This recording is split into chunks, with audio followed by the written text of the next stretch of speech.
E aí, galerinha, vamos para mais uma aulinha, né? Continuando ainda o assunto da aula passada, que foi o assunto de gases, né? O nosso assunto da aula de hoje é o assunto onde a gente vai introduzir, né, a termodinâmica, tá? Mas antes disso, eu quero analisar algumas informações interessantes com vocês, né? Para a gente construir o conhecimento de termodinâmica até a gente chegar no que chamamos de primeira lei da termodinâmica, tá? Então, essa aula ela vai ser fracionada em duas aulas. A gente vai ver hoje a primeira lei da termodinâmica. Na nossa próxima aula, a gente vai ver sobre a segunda lei da termodinâmica, fechando aí esse conteúdo, tá? De termologia, tá? Bom, galera, vem para cá, ó. Vamos pegar aqui um êmbolo, aliás, vamos pegar aqui um recipiente, né? Ó, vou pegar o meu recipiente, do mesmo jeito que eu fiz na nossa aula passada, né? Eu pego aqui o recipiente, ó o recipiente. Aí o que eu vou fazer com esse recipiente? Vamos lá. Ó, eu vou colocar o nosso êmbolozinho aqui, o êmbolo móvel que movimenta, né, e que faz aí acontecer, né, alguns mistérios aí dentro desse recipiente, tá? Coloco aqui o meu gás, cheio de partículas gasosas aqui no meu êmbolo, tá? Ó, cheio de partículas gasosas aqui no meu êmbolo. Professor, olha só que coisa interessante, né? Quando a gente aplica uma força nesse êmbolo, né? Quando a gente aplica uma força nesse êmbolo, eu vou aplicar uma força F aqui nesse êmbolo, o que vai acontecer, né? A primeira coisa que vai acontecer é que esse êmbolo ele vai modificar o volume de quem? O volume do gás. Ou seja, esse êmbolo aqui ele vai se movimentar. Esse êmbolo aqui ele vai se movimentar. Vamos supor que ele venha para cá agora, ó. Apaga essa partezinha aqui e meu êmbolo agora está aqui, ó. Ó, meu êmbolo agora está aqui, tá? Ó, movimentei ele para cá. Consequentemente, né? Aqui ficou mais partículas de gás, muito mais, né? Porque eu comprimi aí esse gás, né? Ficou com mais moléculas, né, de gás aqui dentro. Professor, isso daqui que eu fiz, ó, foi o quê? Foi uma variação do meu volume. Um delta V, variação de volume, né? Então, ao aplicar uma força no êmbolo, o volume modifica a variação de volume, né? Sabe o que é interessante? Vamos lá. Se a gente vai para a mecânica, quando eu aplico uma força em algum corpo e ele se movimenta, ele se desloca, a gente chama isso de quê? De trabalho, né, gente? Trabalho. É mesmo, professor. Agora eu lembrei, é trabalho, né? Trabalho é toda vez que a gente aplica uma força e aquele corpo se movimenta, né? Eu posso dizer que está tendo trabalho aí nesse êmbolo? Tá, não tá? Não está sendo realizado um trabalho? Eu aplico uma força, o êmbolo se movimenta, né? Comprimindo o gás. Então tem trabalho aí, né? Então vamos relacionar a fórmula de trabalho, ó, lá na mecânica. Trabalho é força vezes o deslocamento, né? Ó, força vezes deslocamento. Show, né? Força vezes deslocamento. Mas o que eu tenho que lembrar, professor? O que eu tenho que lembrar? Eu tenho que lembrar que força, quando a gente envolve, né, o gás, a força, ela está ligada com a pressão, né? Então, como a gente aprendeu, a pressão é a força sobre a área. Então, no momento em que eu pego a área e passo para cá, ó, multiplicando, eu vou ter que a força é igual à pressão vezes a área. Ó, né? Pressão vezes a área. Interessante, interessante. Então, eu vou colocar aqui. No lugar da força, eu vou colocar pressão vezes a área. Então, vai ficar trabalho igual a pressão vezes a área, ó, vezes quem? O deslocamento. Deslocamento. Vocês concordam comigo que o meu deslocamento aqui, não é a distância daqui para cá, que eu vou chamar de altura? Eu posso chamar de altura, não posso? De altura? Altura, né? Altura. Interessante, professor, interessante. Ó, vou modificar de novo aqui, ó. Vou modificar de novo. Vai ficar trabalho igual a pressão vezes área vezes a altura, né? Área vezes a altura. Professor do céu.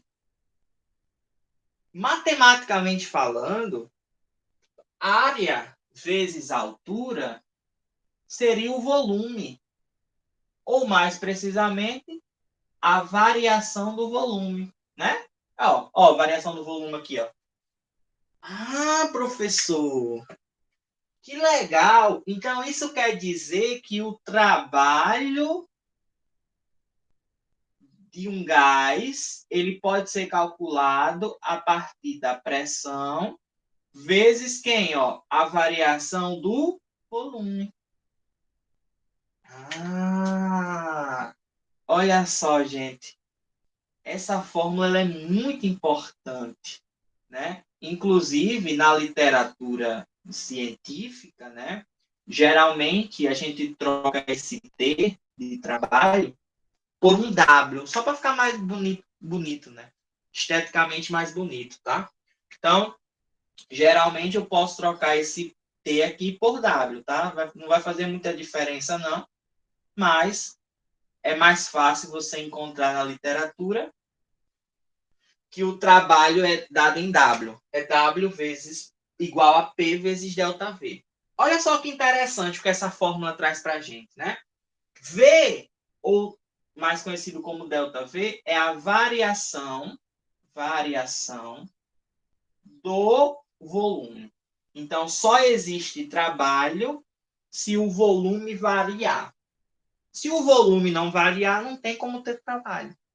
Né? Por quê, professor? Porque não tem lógica ter trabalho sem a variação de volume. A lógica é que toda vez que a gente mexer no êmbolo, o volume mude. Então, se o volume muda, eu tenho trabalho. Se eu não tiver trabalho, o volume não vai mudar, não. Ele vai ficar ali no mesmo canto. Então, não preciso ter variação de volume se eu não tenho trabalho, entendeu? Então, a variação do volume está ligada diretamente ao nosso trabalho, né? E o P, ó, é a nossa pressão. Gente, uma coisa interessante é que a pressão, ó, ela é constante, certo? Ó, ela é constante. Então, a gente vai tentar manter a pressão aí dentro constante. É difícil, né? Para um gás ideal não é, mas a ideia é que a pressão ela seja constante, tá? Então, o conteúdo que a gente está vendo aqui é trabalho, ó, trabalho de um gás, né? Ó, trabalho de um gás. Né? Então, T ou W é o trabalho. Professor, e esse trabalho? Qual é a unidade dele? Né? Trabalho, a unidade é joule, né, gente? A unidade é joule. Né? A unidade do trabalho, ele é medido em joule, tá certo? Professor, uma coisa tá me encatucando, que é o seguinte. Se o trabalho é medido em joule, a pressão e o volume tem que estar na unidade do sistema internacional, não é? É. Ou seja, para que o trabalho seja em joule, O volume tem que estar em metro cúbico, né? E a pressão tem que estar em quê? Qual a unidade de pressão, né, no sistema internacional? Alguém lembra? Né? Pressão interna no sistema internacional, a nossa pressão ela é medida em Pascal, né? Pascal. Pascal. Então, teoricamente, eu teria que ter a pressão medida em Pascal, né? Então, só para reforçar, né? Geralmente, a gente utiliza em situações que a gente estuda gases, a CNTP. O que é CNTP, professor? Condições normais de temperatura e pressão. E nessas condições normais de temperatura e pressão, a gente tem que se ligar que nessas condições normais, a gente vai ter, né, que a temperatura, olha, a temperatura é 273 kelvins, né, de acordo com a CNTP, tá, gente? A pressão é de 1 atm na condição normal de temperatura e pressão na CNTP, 1 atm, tá, ó. Que o volume, né, na CNTP é o volume molar. O volume molar. Eu não sei se alguém lembra quem é o volume molar, né? Acho que muita gente não lembra dessas relações. Mas o volume molar é 22,4 litros. Né, ó, litros. Tá? Então, essas são as características da CNTP. Se você vê em alguma questão falar sobre CNTP, você vai ter uma referência, que a temperatura é 273 Kelvin, a pressão é 1 atm e o volume é 22,4 litros. Tá? Mas o nosso trabalho está em joule, a pressão tem que estar em Pascal e o volume tem que estar em metros cúbicos. Tá? E essas relações que a gente precisa ter é muito importante. Inclusive, ó, 1 atm, né? Vou botar aqui, ó. 1 atm seria nada mais, nada menos do que 10 a quinta Pascal. Né, ó? 10 a quinta Pascal. Então, se a gente for algum momento relacionar, né, 1 atm é 10 a quinta Pascal. Tá? Para a gente saber direitinho como é que transforma aí essa situação. Então, gente, o trabalho é a pressão vezes a variação do volume. Toda vez que a gente precisar calcular o trabalho, a gente vai usar essa relação aí. Professor, o trabalho ele pode ser positivo ou ele pode ser negativo, né? Pode. Se o meu trabalho, né? Vou chamar logo de W, tá? Porque na literatura é W. Se o meu trabalho, W, for maior que zero, né? Se o trabalho for maior que zero, a gente diz o seguinte, que o gás, ele realiza trabalho. Então, quem é que está fazendo o trabalho? É o gás. Tá? É o gás que está realizando o trabalho. Toda vez que a gente encontrar o trabalho positivo, trabalho maior que zero, a gente pode dizer que é o próprio gás que está realizando o trabalho. Agora, se por algum caso o trabalho der negativo, der menor que zero, aí a gente vai dizer que o trabalho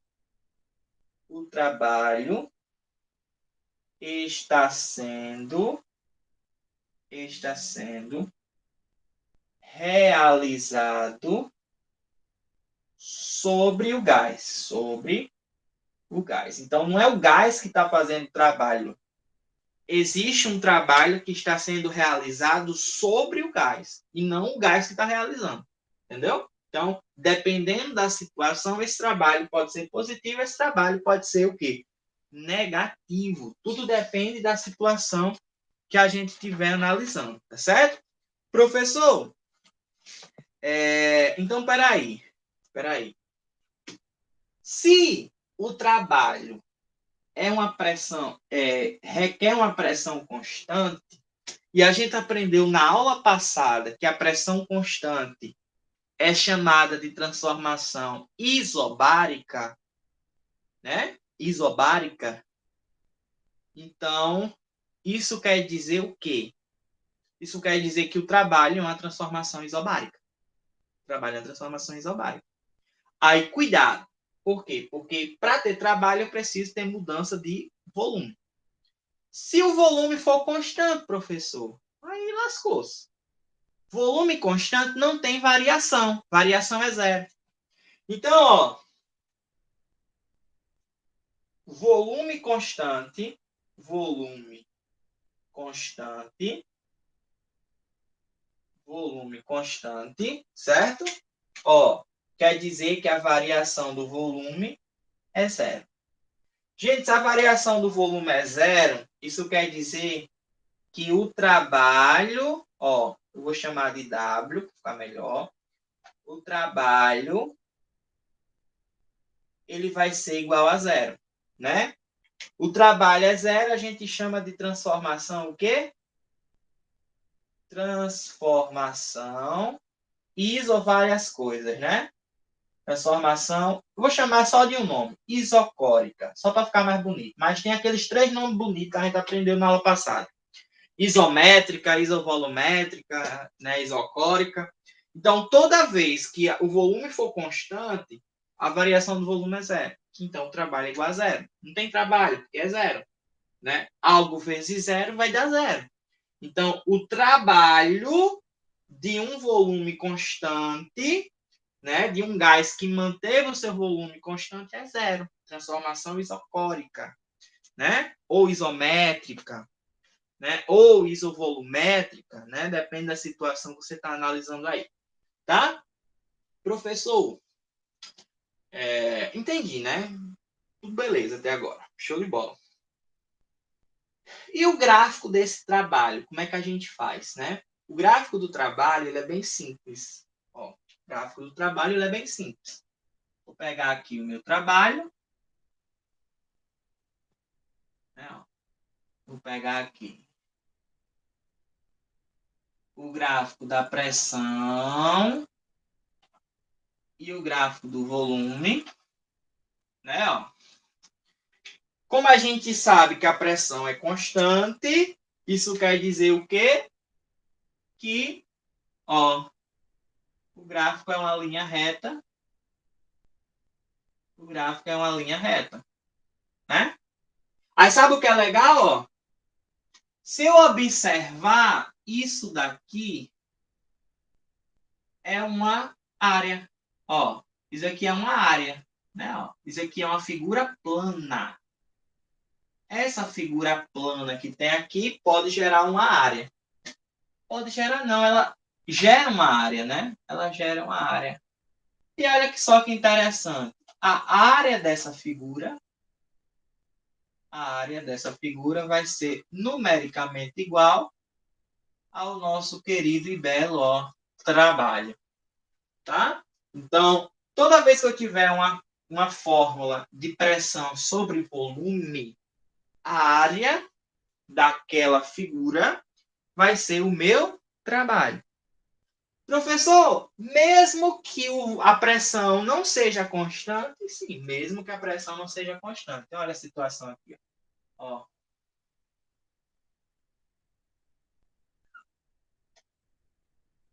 Pressão, volume. Tá? Aí imagina que eu tenho o meu gráfico assim. Ó, vou fazer aqui assim. Tá feio demais, peraí. Vou fazer meu gráfico assim. Deixa eu ver aqui. Assim. Tá, ó. Assim. Certo? Se o meu gráfico tá assim, gente, é bem simples de desvendar. Ó. Toda essa região aqui, que limita o meu gráfico, toda essa região aqui vai me dar o meu trabalho. Ó. A área dessa figura, óbvio que, né, que a área dessa figura é mais complicada da gente determinar, mas se eu descobrir a área dela, eu também descubro aí o meu trabalho. O importante é só de saber. Se eu tenho um gráfico de pressão sobre volume, né, eu vou sempre analisar, chegar aí pela área daquele gráfico, o meu trabalho. Certo? Sempre. Não importa. Sempre que eu tiver um gráfico, daí eu vou ter a minha área. Tá? E essa área vai me dar o quê? O meu trabalho. Tá? Show de bola? Então, trabalho de um gás é só você lembrar, é pressão vezes a variação do volume. Tá? Professor, se eu por exemplo, né, se eu aquecer esse gás, eu vou fazer o quê? Vou colocar uma fonte. Eu vou colocar uma fonte térmica, ou seja, eu vou mandar calor aqui para esse gás. Aqueci, as moléculas vão ficar muito agitadas, professor, né? Essa agitação das moléculas vai fazer, consequentemente, que a temperatura aumente, né? Só que você tem que lembrar que você está fornecendo calor, você está transferindo energia para essas moléculas de gás. E, consequentemente, essas moléculas de gás vão ficar cheias de energia, né? Essa energia a gente chama de energia interna de um gás. Ó, energia interna de um gás. Ixi, professor. Energia interna de um gás. Né? Como é que a gente faz para achar essa energia interna, professor? Simples, simples, simples, simples, simples. Né? A energia interna de um gás, ela vai ser representada por U, tá, gente? U. Eu não vou entrar na dedução, porque a dedução dessa fórmula é muito mais complicada do que essa. Essa era mais simples, por isso que eu mostrei para vocês. Mas a dedução dessa fórmula aqui, ela é mais complexa. Então, a gente não precisa se preocupar com deduções de fórmulas. A gente só precisa se preocupar com a fórmula em si, tá? Então, para a gente achar a energia interna, é só eu fazer 3 meios de nRT. Olha só que interessante, né? A fórmula, ela é bem semelhante à equação de Clapeyron. Só que a diferença é que, né, eu tenho aqui 3 meios, ou 3 sobre 2, né? 3 sobre 2 nRT. Né? Ó. Onde N é o quê, galera? N é o número de mols. O número de mols. R é a constante, né? Aquela constante que a gente aprendeu. Constante universal dos gases.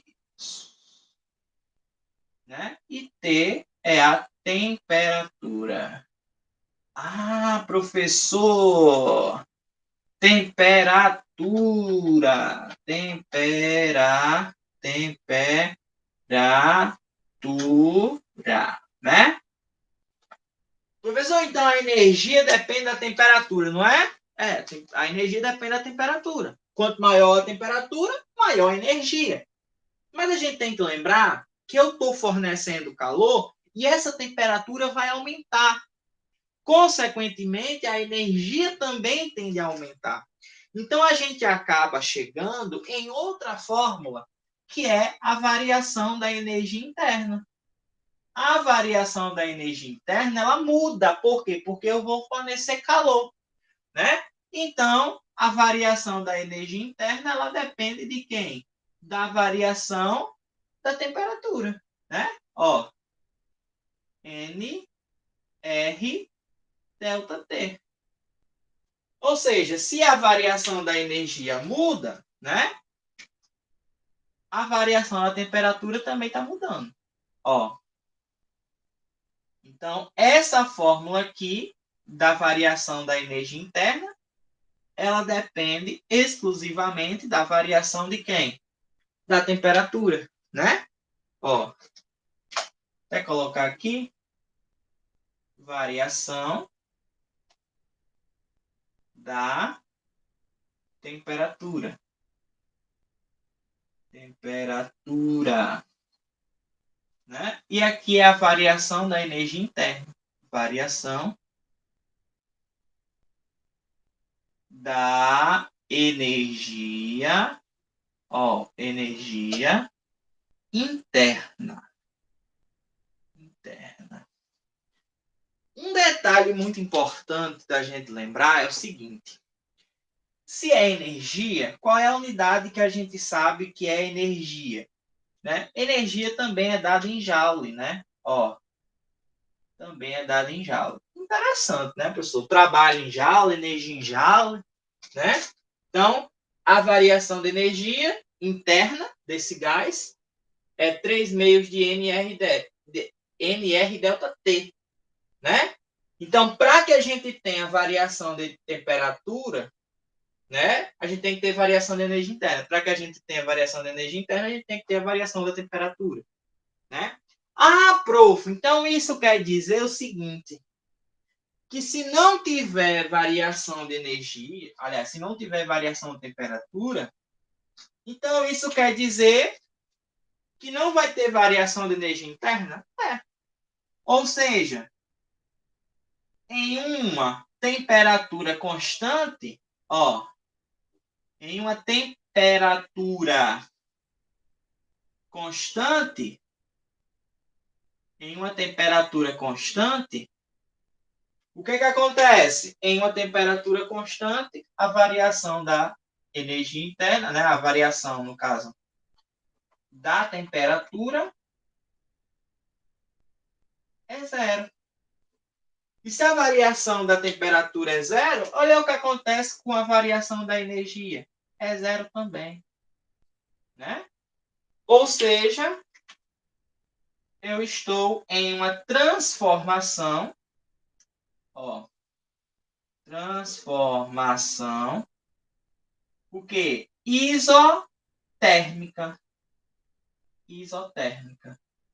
Então, a transformação isotérmica, ela acontece devido à temperatura ser constante. Então, se a temperatura é constante, não tem mudança de temperatura, não tem variação de temperatura. Se não tem variação de temperatura, obviamente também não tem variação de energia interna.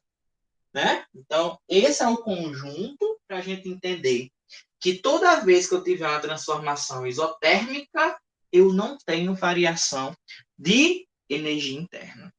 Tá? Beleza? Olha só que interessante. Gente, se você parar para pensar um pouquinho, e eu sei que você vai conseguir pensar nisso, o trabalho, ele aconteceu por quê? Porque eu apliquei uma força no êmbolo.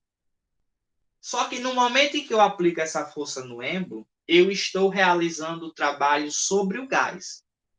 Né? Eu que estou fazendo trabalho no gás. Mas para o gás realizar trabalho, o que é que ele tem que fazer? Pensa aí um pouquinho.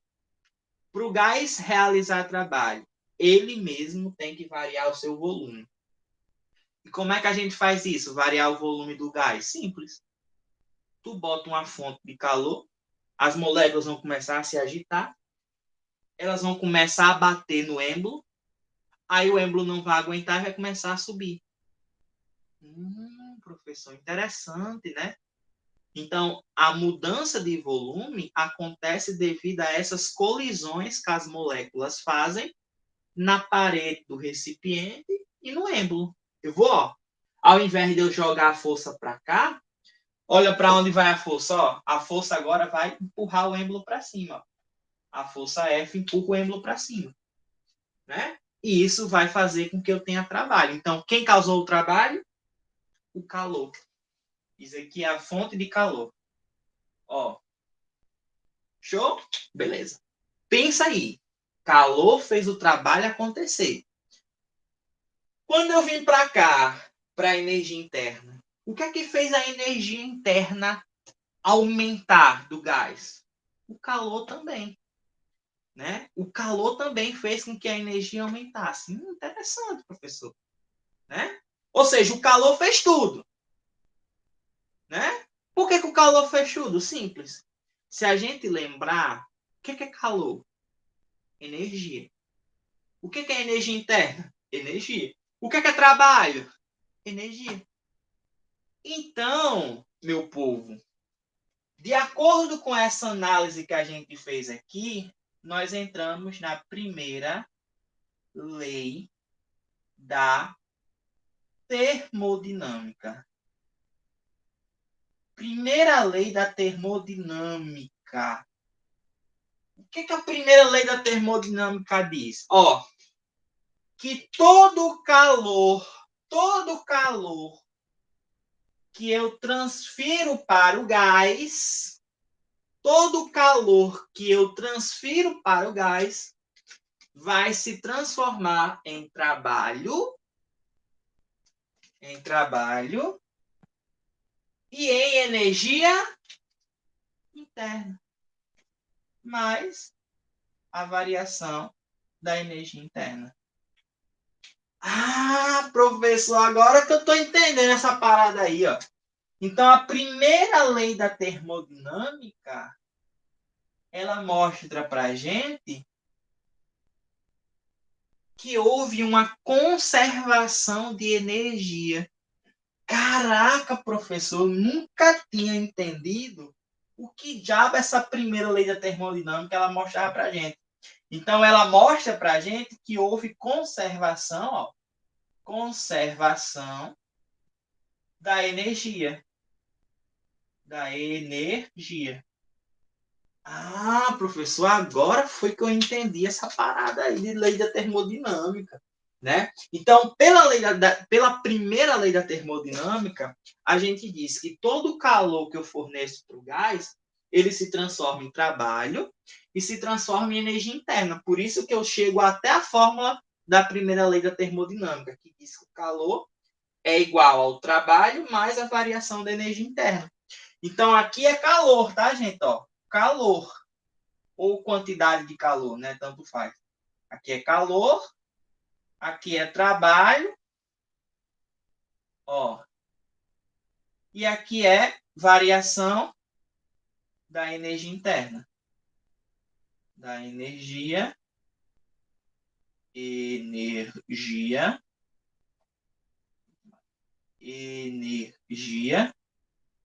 interna. Pronto, Bem fácil, né? A primeira lei termodinâmica é bem fácil. O que a primeira lei termodinâmica fala? Fala sobre a conservação da energia, que todo calor é transformado em trabalho e energia interna, né? Por que é conservação da energia? Porque o calor é Joule, o trabalho é Joule e a energia é Joule. Ou seja, todo mundo praticamente pertence à mesma unidade do sistema internacional. A única diferença é que as situações são diferentes, né? Um pouquinho. Trabalho depende de quem? Trabalho depende do volume, da mudança de volume. Energia interna depende de quem? Da mudança da temperatura, né? E o calor, de acordo com a calorimetria, né? Depende da mudança de temperatura, do calor específico, tarará, e várias outras situações, né? Dependendo do que a questão for pedir para a gente, tá? Tudo tranquilo? Com essa análise da primeira lei da termodinâmica, né? A gente consegue chegar a algumas outras situações, tá? Algumas outras situações. Por exemplo, então, eu vou deixar para apagar esse lado de cá para eu explicar as situações que vão acontecer aqui.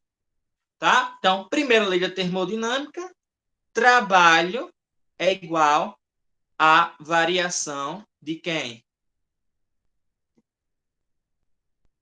Da energia interna. Calor é igual a trabalho mais a variação da nossa energia interna. Tá bom? Vou apagar essa parte aqui, galera. Apagar essa parte aqui. Tá? Quero explicar um negocinho a vocês. Eu vou deixar esse símbolo ainda aqui. Vou deixar essa CNTP aqui. Vou só apagar essa partezinha aqui,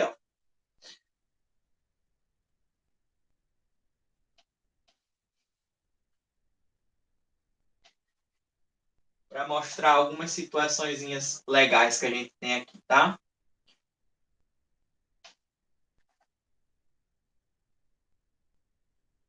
Então, ó, olha só. Nós temos o que chamamos de sistemas termodinâmicos. Vou apagar essa partezinha aqui.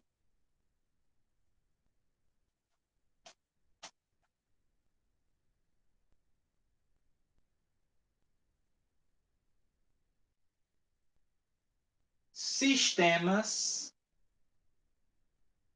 termodinâmicos.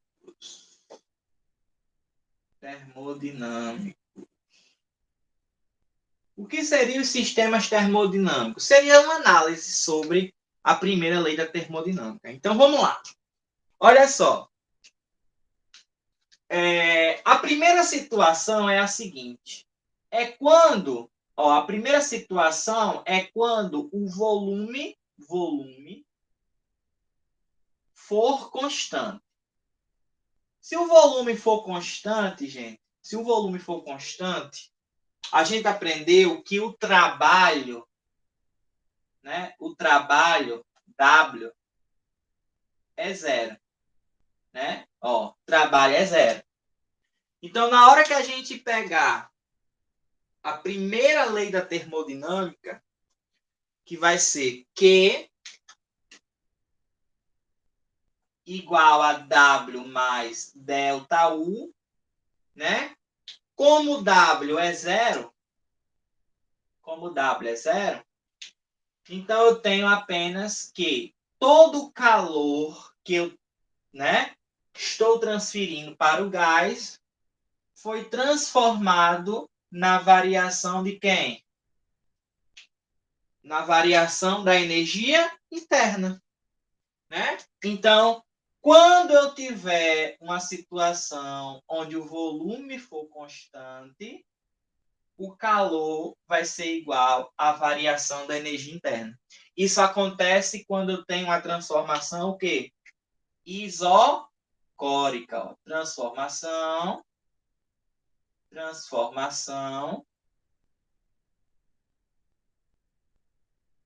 isocórica. Ou isométrica, ou isovolumétrica, né? Então, volume constante, transformação isocórica, todo o calor é transformado em variação de energia interna. Tá? Professor, e se eu tiver agora a temperatura constante? Ó, temperatura constante. Se eu tiver a temperatura constante, gente, eu sei, né, que a variação da energia é zero. Variação da energia interna é zero. Por quê? Porque a variação de energia depende da mudança da temperatura. Se a temperatura é constante, não tem mudança. Né? Se a variação da temperatura é zero, a variação da energia interna é zero. Então, pegando a fórmula da primeira lei da termodinâmica, Q igual a W mais delta U, olha o que vai acontecer. Ó. Delta U é zero. Ou seja, todo o calor foi transformado em trabalho. Todo o calor foi transformado em trabalho. Ó, todo o calor foi transformado em trabalho. Né? E a gente tem o nome dessa transformação aqui, né? Transformação onde a temperatura é constante, de transformação isotérmica. Né? Ó, transformação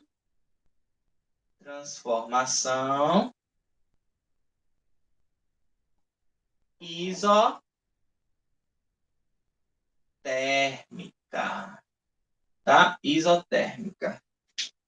Eu tenho, ó, só ajeitar aqui, calor sendo transformado completamente em trabalho, tá? Professor, e se o calor for igual a zero? Se o calor, ó, calor for igual a zero, né? Calor, vou botar mais bonitinho aqui. Calor igual a zero. Professor, quando é que o calor é igual a zero? Quando não há troca de calor, né? Então, vou botar aqui, ó. Não há troca de calor.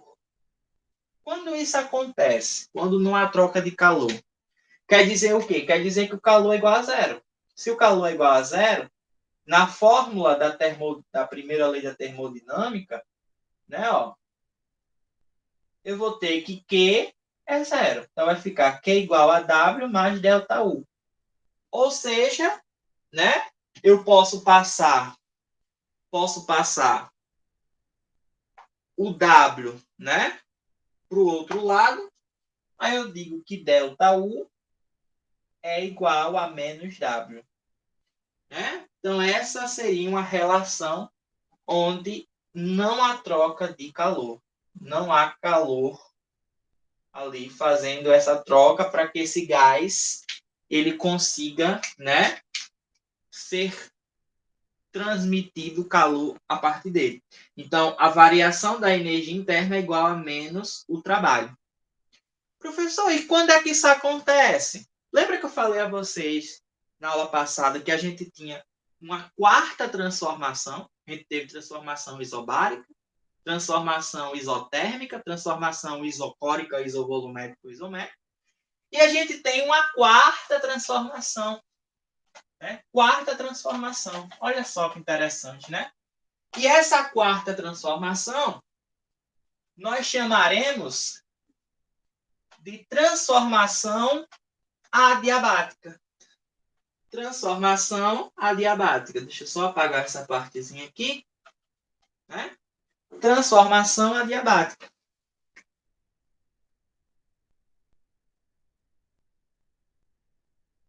Né? Na transformação adiabática, gente, ó. Na transformação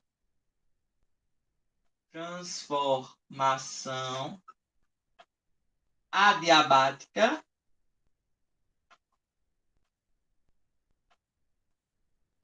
não há troca de calor. Não há troca de calor. Professor, e por que não há troca de calor? Porque a liberação do gás muitas das vezes é tão rápido que não tem como trocar calor, né? Sabe onde isso aqui acontece? Ó, isso daqui gera duas condições. A gente tem uma expansão gasosa,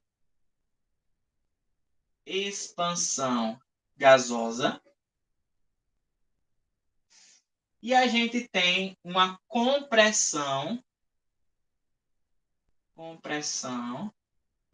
gasosa. Então, por exemplo, o desodorante aerosol que você utiliza, né? Geralmente, né? Utiliza um desodorante aerosol. Vou tentar desenhá-lo aqui. Desodorante aerosol.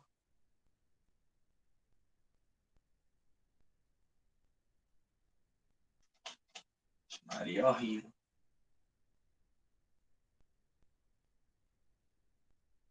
Tem aqui o desodorante aerosol. O famosíssimo Rexona, né? Aí você, quando aperta aqui, o gás é expelido para fora, né? Ó, o gás é expelido. Mas sabe o que é interessante? Vamos lá. A pressão interna aqui dentro do Rexona, né, do desodorante, é tão grande que ele pega o gás, né, e a alta pressão faz com que esse gás fique líquido. Já percebeu que você consegue balançar e sentir como se tivesse um líquido dentro do desodorante? Por quê? Porque na alta pressão, o gás comprimido, né, ele acaba gerando ali, fazendo com que ele se transforme em líquido. A mesma coisa acontece, inclusive, com gás de cozinha. O gás de cozinha, quando a gente pega no gás, balança, não parece que é um líquido lá dentro? Porque lá dentro a pressão é tão grande que faz o gás se tornar líquido, né? Aí o que acontece? Quando a gente aperta o desodorante, aquele gás que está lá dentro da forma líquida vai se expelir para fora, né? A mudança de pressão vai fazer com que ele se transforme em gás de novo.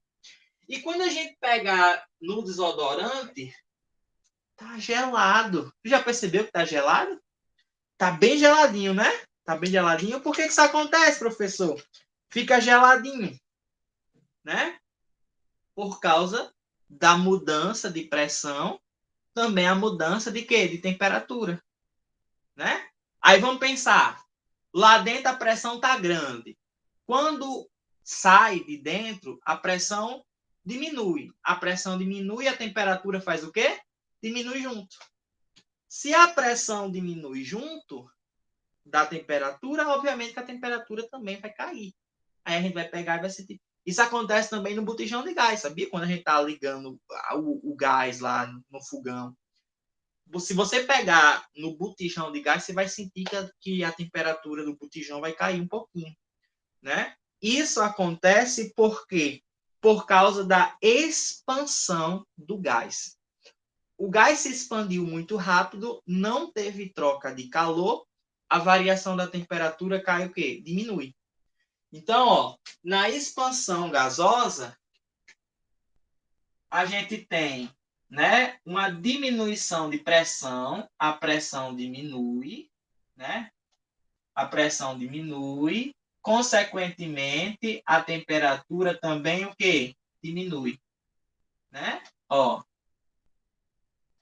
E o calor vai igual a zero, não há troca de calor, né? Não há troca de calor. Na compressão, agora você vai pegar o seguinte, você vai pegar aquelas bombas de encher pneu, sabe a bomba de encher pneu? Pronto. Você vai pegar aquele pistão e vai botar uma força no pistão para você comprimir o gás. Você não está comprimindo o gás, né? Na hora que você comprime o gás, o que acontece? O gás sai o quê? Com a temperatura mais alta. Pode perceber. Pode fazer lá na bomba de encher pneu. Você vai ver que o ar que sai lá dentro sai mais quente. Ou seja, você está aumentando a pressão que você está colocando ali no gás e o gás ele vai sair mais quente, mais temperatura maior. Então, na compressão gasosa, a pressão aumenta porque você está comprimindo o gás. Consequentemente, a temperatura também o quê? Aumenta. Ó, temperatura aumenta. Porque pressão e temperatura são diretamente o quê? Proporcionais. Tá? Diretamente proporcionais. Tá? Então, a transformação adiabática, né? Não há troca de calor. Se não há troca de calor, isso quer dizer que a variação de energia interna se transformou em trabalho. Só que com sinal negativo, né? Sinal negativo, tá? Professor, então eu tenho expansão gasosa, compressão gasosa, Rexona, tudo aquilo que comprime o gás lá dentro, né? Que o gás está comprimido. Por que está comprimido? Porque a pressão interna é maior. Na hora que você liberar, ele libera em forma de gás, a temperatura diminui, a pressão diminui junto, tá? Isso acontece desodorante, aqueles bom ar, né? Aquele cheirinho do banheiro, aqueles Baygon, né? Mata mosquito, tudo isso, né? Acontece a expansão gasosa. A gente expande o gás, a temperatura diminui, né? E a pressão diminui. Até mesmo a gente sente. Quando bota aqui na axila, a gente sente a temperatura. Tá gelado o negócio, né? Porque a gente tá expandindo o gás. Não tem tempo de trocar calor, porque a expansão é muito rápida. Então a temperatura tende a diminuir. Ok, meu povo? Tudo bem? Tudo tranquilo aqui? Bom, vamos para a questão, né? Para a gente finalizar a nossa aula. Vamos para a questão aí. Né? Preparei uma listinha com mais 15 questões sobre a primeira lei da termodinâmica e sobre trabalho, energia e tudo mais. Deixa eu só pegar aqui e colocar para vocês. para a gente finalizar a nossa aulinha de hoje, né? A aula passada foi grande, extensa, né? Mas acredito que tenha ajudado muito vocês aí a entender essa parte de gases, né? Porque é um assunto bem interessante e cai, viu, gente? Cai. Eu digo a você que cai questão que cai. Principalmente essa parte de termodinâmica é uma das partes que mais cai aí nas questões, tá? Vamos fazer uma questão 4 da nossa lista. Deixa eu compartilhar aqui com vocês. Questão 4, questão bem simples, né? Para a gente fazer uma guia aqui. Questão 4. Olha só, questão 4 da nossa lista. Questão 4. Vou nem apagar aqui, vai ficar tudo bonitinho. Questão 4 diz assim, ó.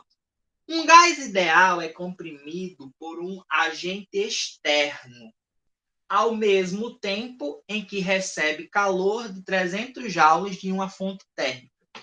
Sabendo que o trabalho do agente externo é de 600 joules, então a variação de energia interna do gás é... Olha que questão muito simples, meu Deus do céu.